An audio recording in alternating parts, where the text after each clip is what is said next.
All rise for the Honorable Varun Raghupati.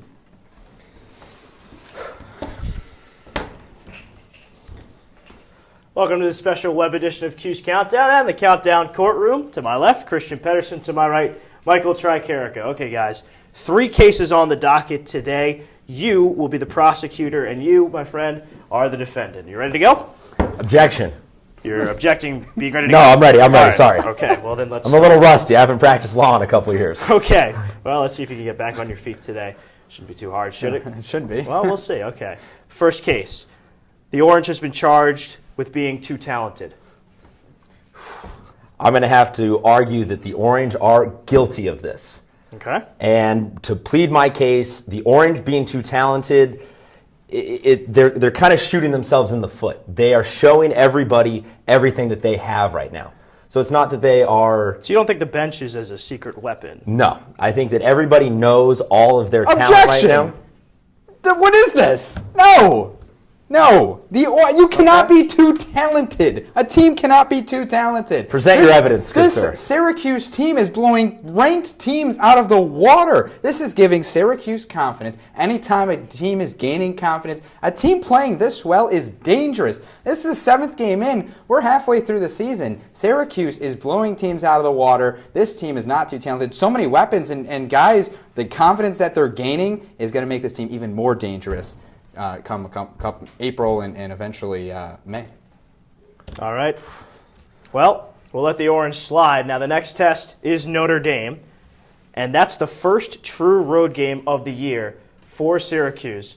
I am charging the Syracuse Orange coaching staff with negligence for not scheduling a non-conference away game so that Syracuse could have experienced a true road game. Let's say I'm sick of you coming after my client like this, Varun. All right, Judge, hey, Honorable Judge that Varun. is not Varun. Honorable Judge Varun. That's Honorable Judge Varun. Okay, Syracuse, a neutral game. Okay, they haven't been tested on the road. No road games. Who cares? This talent on this team again is just unbelievable. When you got Bobby Wardwell playing in the goal like he is, when you have a Syracuse team that is one of the top offenses in the country. The defense is playing amazingly. The scoring margin, #1 in the country. Syracuse's scoring margin. It's not like Syracuse is playing cupcakes. Virginia, Duke. Now we'll see Notre Dame, and there's no way that my client is not underprepared on the road. But it will be Notre Dame on the road. Prepared. This is a lot of circumstantial evidence. Oh. What you're looking at is a lot of numbers produced in a safe and comfortable environment, Your Honor.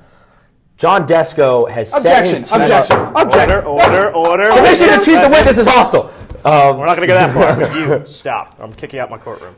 John Desko has set his team up for unnecessary failure by letting it get this late into the season without a road test. This team needs to be forged in the fire of knowing that they can win at home and on the road. And by waiting until they get to Notre Dame, they are setting themselves up to drop a big mid-season matchup. For the 40 fans that are going to show up? You think 40 fans are going to be at Arlotta Stadium? Oh, however many. It's lacrosse. Do you think 40. The crowd really plays a difference? There was 11,000 for Syracuse. That's Syracuse. It's called the Syracuse effect. That might also be the Duke effect, my friend. No, it's the Syracuse effect. All right, Syracuse, you've seen the Syracuse winners. We're talking about playing outside. We're talking about playing on the road. It doesn't matter. Syracuse is too good. This is one of the best Syracuse teams in history. The offense rivals the Powell brothers. Those teams. Let's make sure. Let's read the that Powell back. brothers. Did the stenographer catch him declaring this to be one of the best? Yes. Very nice. That's a superlative right there. There we go. That is a superlative. However, not one non-conference road game. I'm going to have to charge the Orange coaching staff with negligence. Case number 2. On to the docket for number 3, the final one. The SU has been charged with peaking too early in the season. Oh, peaking too early? What? So what? We don't want to play well in the beginning of the year?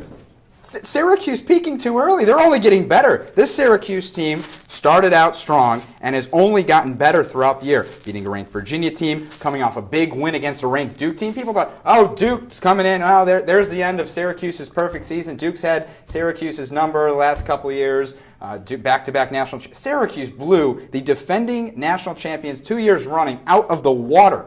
16-2 after 3 quarters. You kidding me? Mr. Pedersen. My opponent makes a very passionate and bold argument, but this goes hand in hand with my last case. John Desko has set this team up for failure by providing them a very, very safe environment to win. Fighting words Granted, right there. they are a very quality team, and I don't see peaking too early, meaning they're going to drop off more than maybe down to second, third, or fourth in the nation, but it seems to me unlikely that they will be able to hold on to number one all season long. Kentucky, did Kentucky peak too early, right, in a 36-0 in basketball? Objection, Your Honor! Misleading. Syracuse played very strong down the stretch last year. How did that result? A first-round loss to Bryant. It's never a bad thing to be playing well in the beginning and middle of the year. It will only continue for the Syracuse team. It will only continue. Last year they peaked at the end and then lost in the first round. Passionate argument is correct, Mr. Pedersen. It is also the winning argument. Thank you. I give it to the defendant. Appreciate it. All right, now let's move on. Syracuse and Notre Dame, again, the first true road test for the Orange this year, looking to stay unbeaten. Let's hear some X factors. Christian, we'll start with you. My X factor is going to be controlling possession.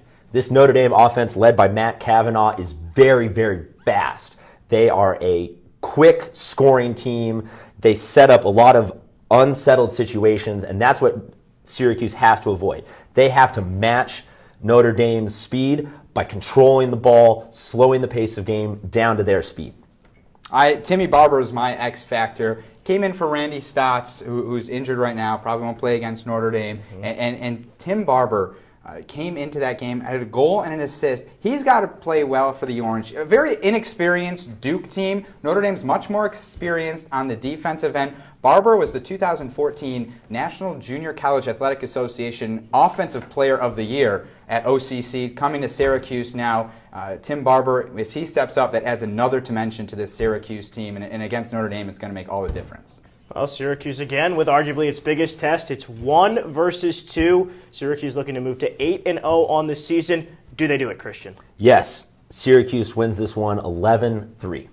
11-3. 11-3. So you've been charging Coach Desko with this negligence, and you're going to say 11-3. That's what I'm going to say. Okay. I think that further proves that my defense. Do you have that big of a blowout, Mr. 15 to 9, not that big, but 15-9. Syracuse again, the number one scoring margin in the country, margin of victory, more than a goal more than the second place team, more than 7 goals a game. Syracuse wins by, and it's going to continue with 6-goal victory for the Orange against Notre Dame. Well, the first 2 ACC games for Syracuse, both been successes. First against UVA and more recently against Duke. These two think that number 3 will be a win against Notre Dame. You want all of our coverage, you can check it out on Twitter at Citrus TV Sports. And of course, for all of our content, check out our YouTube page and sportsblog.citrustv.net. He's Christian, he's Mike, I'm Varun. Enjoy the game, folks.